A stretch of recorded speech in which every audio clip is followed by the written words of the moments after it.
បាទសួស្តីបងដែលមានដ្រូនលេងបាទអាច share វីដេអូនេះទុកបានទុកជាប្រយោជន៍មានវីដេអូបង្រៀនហើយនឹង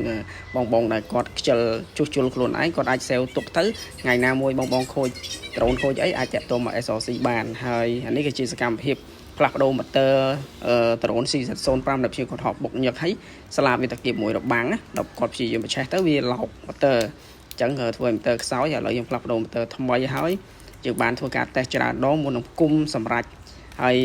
សម្រាប់បងដែលថាចិនជួសជុលខ្លួនឯងអាចផ្ញើមកជួសជុលនៅហាង SRC បានយើងជួសជុលអត់រើសថា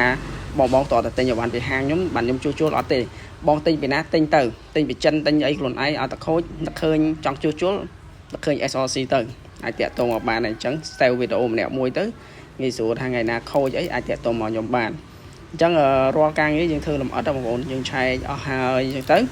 យើងតេស្តភាសាយើងតេស្តហើយដំណើរការអស់ហើយយើងបានយើងមកខ្ចៅសម្រាប់ការងារយើងតេស្តភាសាទៀតអញ្ចឹងបងចាំមើលនៅtrongវីដេអូនេះតាក់ទងនឹងដ្រូននេះនៅពេលដែលយើងផ្លាស់ប្ដូរ motor ហើយឃើញថាដ្រូនហោះប្រក្តីខ្ញុំតែហោះឡានហោះឡើងកម្ពស់អីគឺដើរធម្មតាដោយការគាត់ទិញថ្មីហើយបើថាគាត់ថាដ្រូនវាមិនថ្មីទេដោយសារដ្រូនគាត់ហោះបុកប៉ះពីហើយភាសាណាអញ្ចឹងឥឡូវនេះខ្ញុំធ្វើការតេស្តបងហោះថាហោះឡើងស្មើអត់បាទអញ្ចឹងមុនហោះយើង reset មួយបាទហោះឡើងបាទ